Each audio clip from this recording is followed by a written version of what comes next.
Mercury is crucial to small-scale gold mining in South America, but increasing scrutiny of its health and environmental impacts in the Amazon is leading to its prohibition throughout the continent.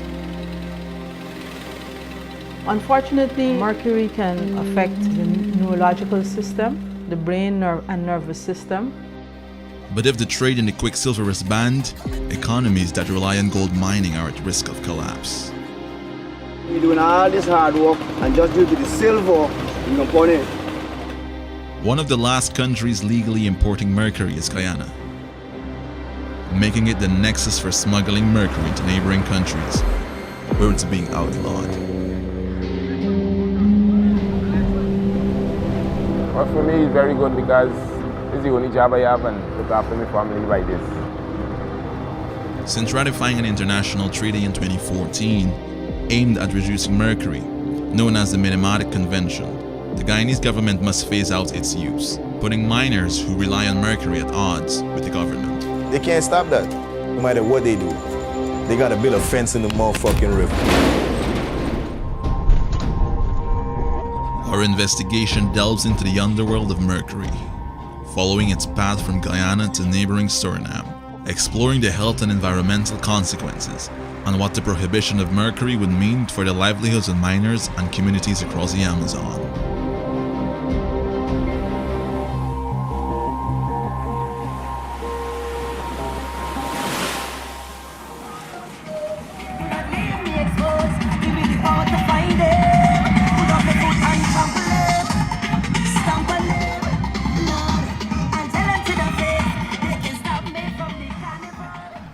$20,000 kilos of mercury are legally imported into the Guyanese capital of Georgetown every year from the US, Russia, the UK, and other countries. Increasingly, large quantities are also being imported by Chinese businessmen on the black market, representing a multi-million-dollar industry of both legal and illicit trade in mercury. In the center of Georgetown, dozens of gold shops and mining supply stores divide up and sell mercury under the table in small quantities. From here, minibuses and charter planes distribute the mercury to small-time buyers at gold mines throughout the interior of Guyana and traffic it to neighboring countries where it is sold at 10 times the price. Talking about mercury is taboo for most traders, who lack the paperwork to legally move the liquid metal. None of the mercury merchants were willing to speak on record or on camera. So our investigation first takes us to Madia, a historic gold-producing center in Guyana's interior, surrounded by mines scattered throughout the lush forests. In one of these mines, we meet an operator who requested his identity be concealed to prevent being associated with an illegal method of mining with mercury.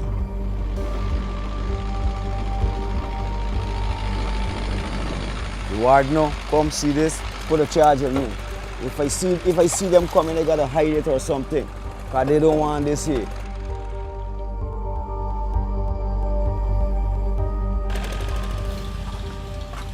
Early morning, sometime 5 o'clock, you gotta get up and go in the cold water. You gotta go overboard and start pumping this water.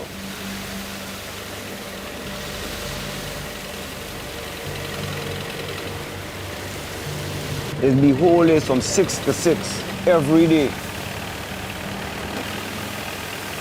Something you get 10 penny weight, 5 penny weight, 6 penny weight. But the gold's so fine, without the silver you can't trap it.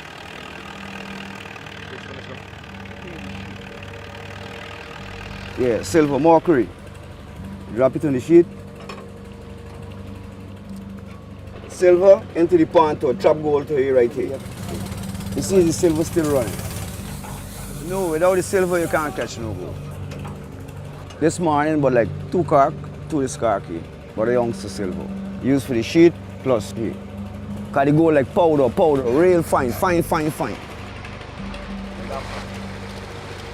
Mercury binds with flecks of gold to form an amalgam that's easier to collect. Without it, miners would go home empty-handed. And wife and kids, the way them get food to eat. And in the mines, to get his gold and get sell it, will get his money to let them go to school.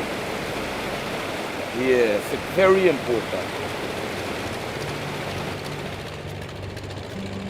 If the government don't want the silver and it go on legal, we got to go and get it, so we will do it.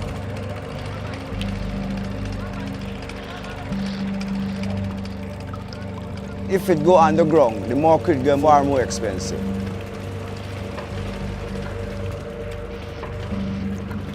If find gold around here, yo, we gonna punish all small miners with crime. We will suffer.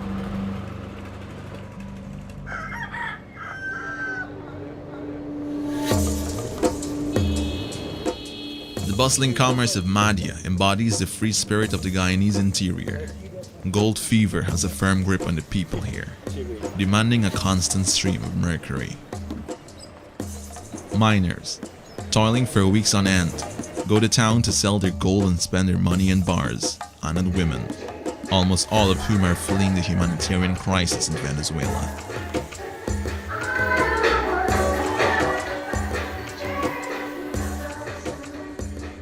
Buyers and jewelers in Madhya burn off excess mercury from fresh mined gold, turning a shapeless mass into refined bars, all the while exposing themselves to an invisible danger. No problem then. I would not have someone who would make 20 ounce or 30 ounce of gold and come to sell here. They would go to Georgetown.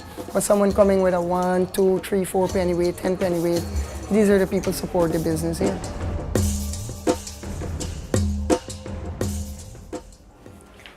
So basically, smelting, or you're dealing with a lot of mercury, you're supposed to be suited up, geared up, definitely. You do your weight. This is the last stage what I'm going to go do, burning the mercury of the gold. Now you can see I'm doing it without the gloves. Someone might look at it and say it's definitely wrong, yes, but I trust the extractor fan that I bought now. No, I feel I'm 100% secure with the system now.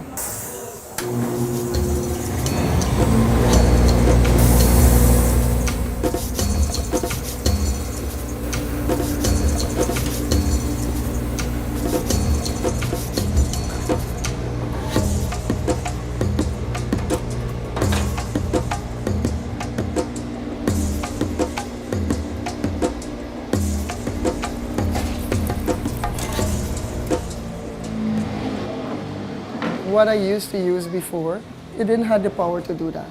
Mercury would have been floating everywhere around. Everyone would have been affected with that. So it comes through here, the mercury comes through here, straight into the impeller here, and it gets captured with a shower head of water. There's a water system coming through a water pump here too, at the same time. So at the same time, the water keep rotating from the bottom into the shower head, beating the mercury down. And before, I was definitely exposed and wasn't education-wise what's happening around me. If we don't have mercury, you're saying what is going to happen to mining? I think large-scale miners would benefit more. Small miners, I am depending on here right now. They will fade away, definitely. They will be pushed aside. It would create, I am thinking if this is what I'm doing to support my family only, what else am I going to look at? What am I supposed to do?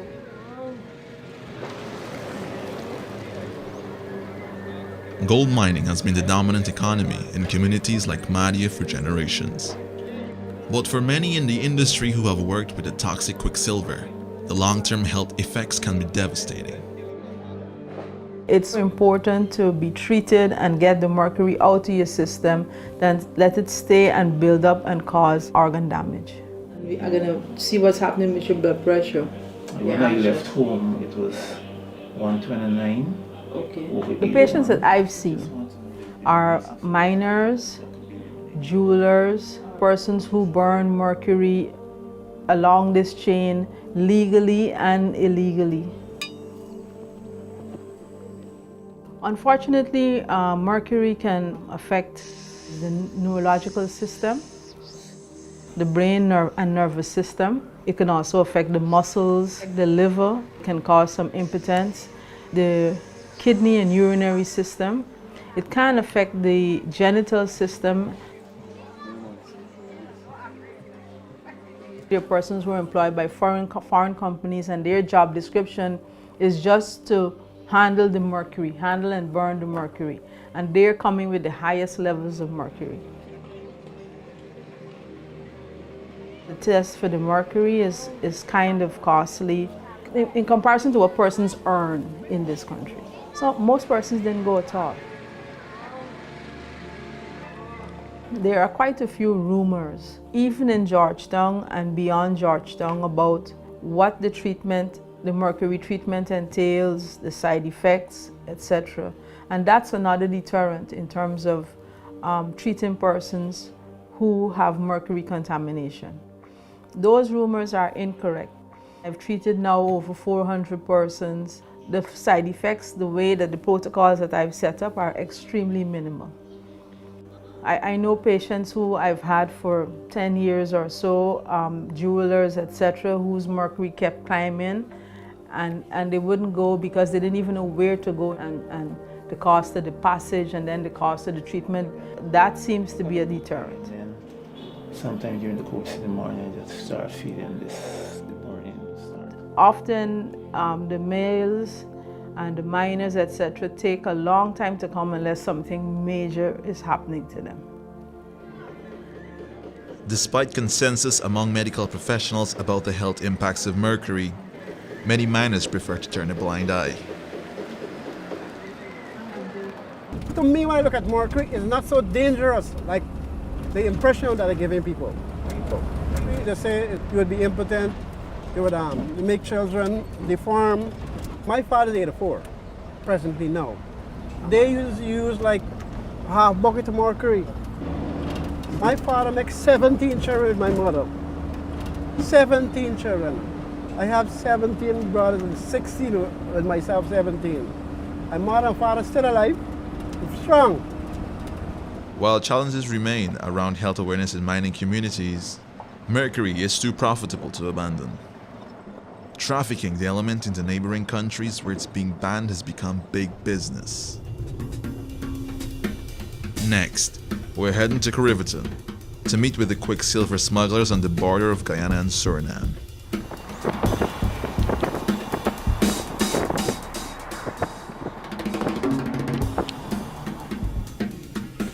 It's illegal, yeah, but you ain't doing nothing like extraterrestrial. It's not like you're bringing in uranium or you're bringing in fucking, you know what I'm saying?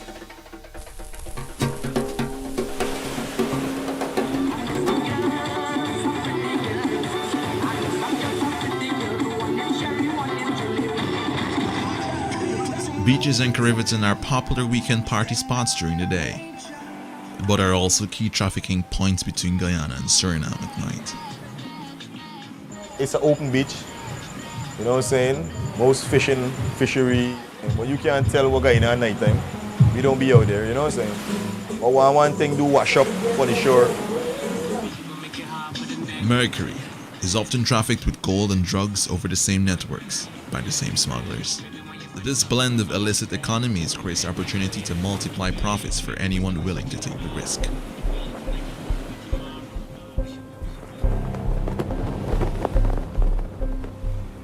Mercury, it's illegal over there, but it's legal over here. So you're gonna find that the demand over there is mad high. So no matter what you say about your laws and everything, we still gotta survive because at the end of the day, I gotta try to hustle to get it. For me, it's a way out of this because it's a strugglation, I'll tell you that much. So things gonna always be going, coming. You gotta get sensors in the fucking water all the time. And it make no sense, you know what I'm saying? They can't stop that, no matter what they do. But maybe to the governments or whosoever, it's gonna be a legal trade. But we don't give a fuck about them because at the end of the day, they don't give us nothing. You know what I'm saying? You gotta make your living.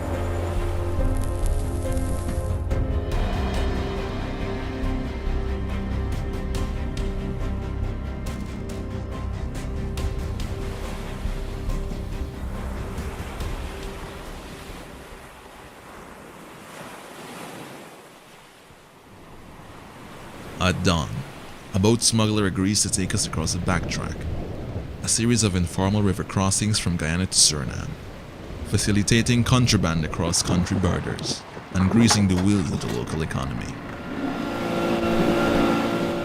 The Mercury, but it's going out of place, but without the people's eyes.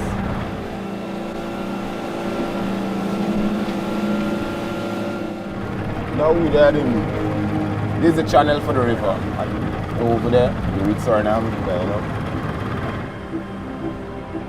But it don't travel like daytime. Like soon as the night close, take it. Yeah. And they load it in the boat and go to Suriname. Like a then flask. A flask big like this. Because a lot of danger, they charge you money. If you get catched by the police in Suriname, you go to jail.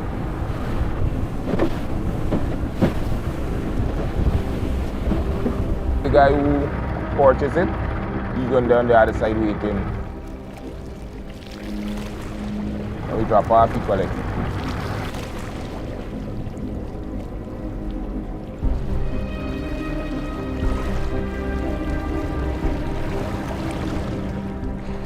On the Surinamese side of the river, we're introduced to a former boat captain who knows about the trade. Als die mensen die met een vuur spelen, die mensen gaat branden, ik ga niet branden. Dus wanneer je met vuur speelt, dan ga je branden.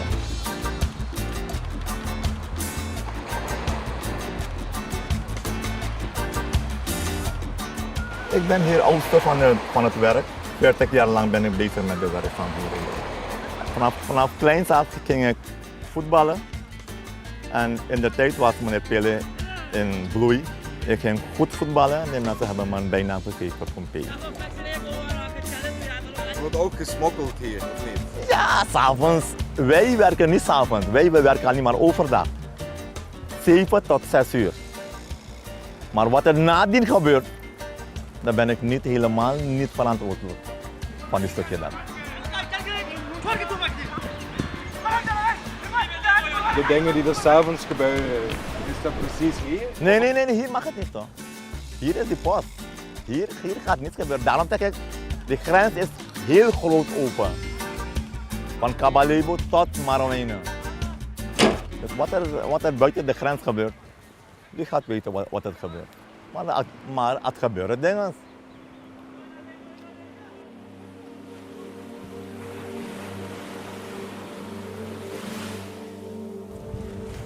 En sinds wanneer ben je zelf gestopt met Kwik? Ik ben bijna 5 maanden zo. Ik ben 60 jaar geworden, dan ben ik gewoon de rust gaan nemen voor mijn werkzaamheden. Die fles weegt 34 kilo. En te verpakken in een kleine flesjes. In orde, meneer? Een ietsje meer over het Kwik tot van Suriname nu naar Guyana? Nee. Ik kan niet meer. Wat ik weet, dat vertel ik aan je.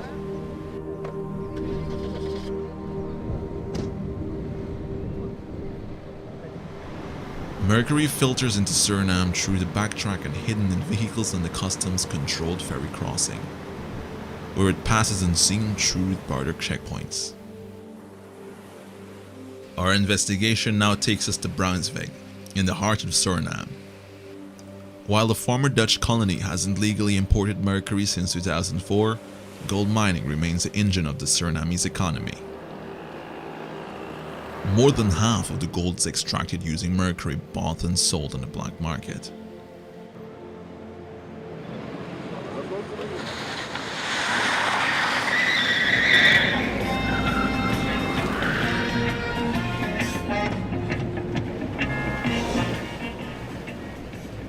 For African-descendant Maroon communities in Brunswijk and elsewhere in Suriname's interior, gold mining is the most lucrative industry available.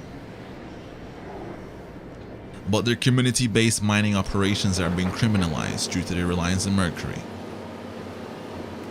Large foreign companies favored by the government use the toxic chemical cyanide and are pushing locally run operations out of business. No, look at you, puru wa wapchi e play na nga nefito.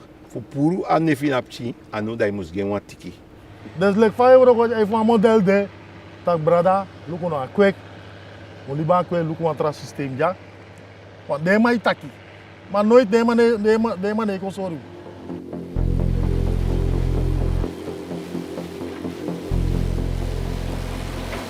Eigenlijk een model zal de mai taki, gralante taki. A quick waba quick fan udu, like fan de mai woro ko dape no. Te ook bawasa doti, voor verzamelaar go to, dat dape we aba quick fan udu. Lek fa ko kaine de. Ina wa presi pe tak dape ina wekri dape waka go bai ko kaine to. Nou verboden spel to. Nou net zo normaal quick de.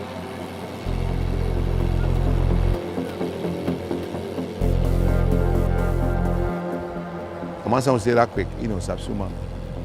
Mas ela faz o bem fanudo, não é bem.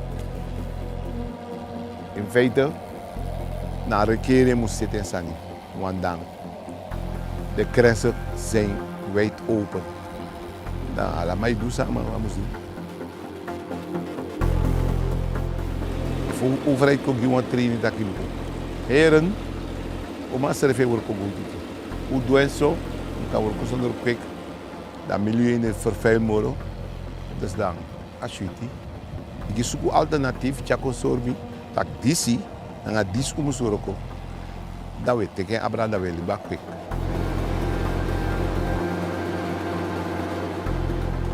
De mai fe taki unu, de kima sai uroko ja, we dota presi. Nang asiani de mai uroko. En asiani de sa de mai uroko date. I denk tak kan de tamara if kan bioro gue de mau pura asiani de. De mano mau pura moro to.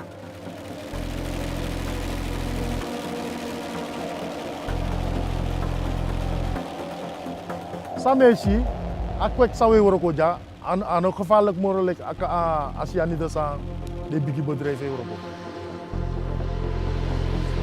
Zo dat land adelijk voor de sadema in de biggie bedrijf de man ook abe na unu de kima. Dat de man is span.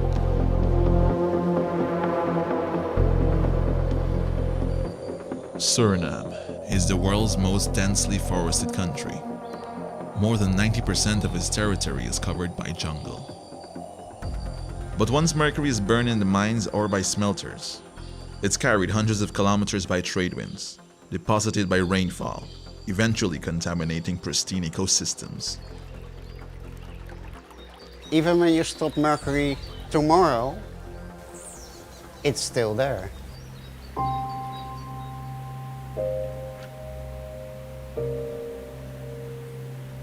The mercury that's already in the system will remain there for ages. It binds to small sediment particles. Those settle on the bottom. A fish comes, goes around in the mud, and the mercury is released again and available for organisms for take-up. Anyomara, Aymara, sometimes called in English, is the giant wolffish. That's a fish that grows this size. Piranhas are also often eaten and are also high in mercury. And of course that's a problem because people like to eat big fish. That of course is not the whole story. As a biologist I also have to think of other organisms. There are a lot of fish-eating animals that are also impacted, and we do not know anything about what the impact is, like otters, a lot of birds that are dependent on fish. We don't know, because we do not measure. 5 centuries, 10 centuries, I don't know, but it's very persistent. Stopping the mercury is what you have to do because it becomes worse and worse.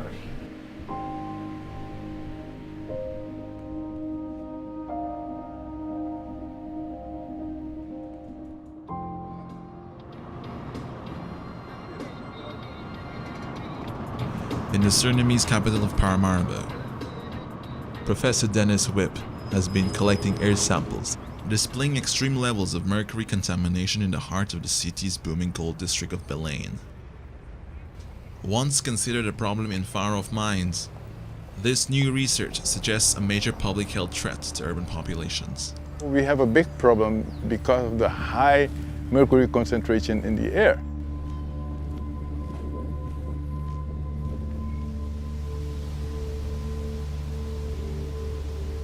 The wind will take the mercury vapor and it will divert it, and it depends what kind of mercury you have. It is only vapor, then we know that it's transported over kilometers, 10, 20, even hundreds of kilometers it can be transported. And in Paramaribo we have seen measurements that are 6 to 12 times higher than what we have measured in the gold fields. That means that in town we need to take care of the gold business that we have in Paramaribo.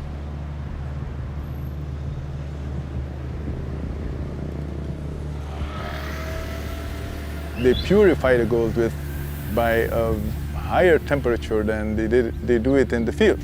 So the emissions are quite high because of the fact that the retorts are not properly functioning. So we have a big problem because of the high mercury concentration in the air. We have measured at some places in town about 30,000 nanograms per cubic meter. 1 microgram is very, very, very, very high. We haven't done medical surveys. We haven't taken samples of blood or urine. We haven't taken those samples, and we haven't looked at the bodies. We need to have more medical tests and, in fact, a big medical survey in Paramaribo to look at this. Our investigation has reached its end in Paramaribo, the key mineral trading hub of the Guyana Shield region. Gold from Guyana and Suriname makes its way to refineries in countries like Switzerland, Canada, and the Middle East, and then onto the international market. As long as demand remains high, the communities close to the mines like Mahdia and Brunsveg will continue to depend on and suffer the consequences of mercury use. Trafficking routes are as fluid as mercury itself, adapting to law enforcement like any black market. While miners fear that tighter prohibition might destroy their livelihoods, traders and traffickers anticipate millions of dollars in profits stemming from the new restrictions. All the while, mercury continues to leave its mark on the Amazon.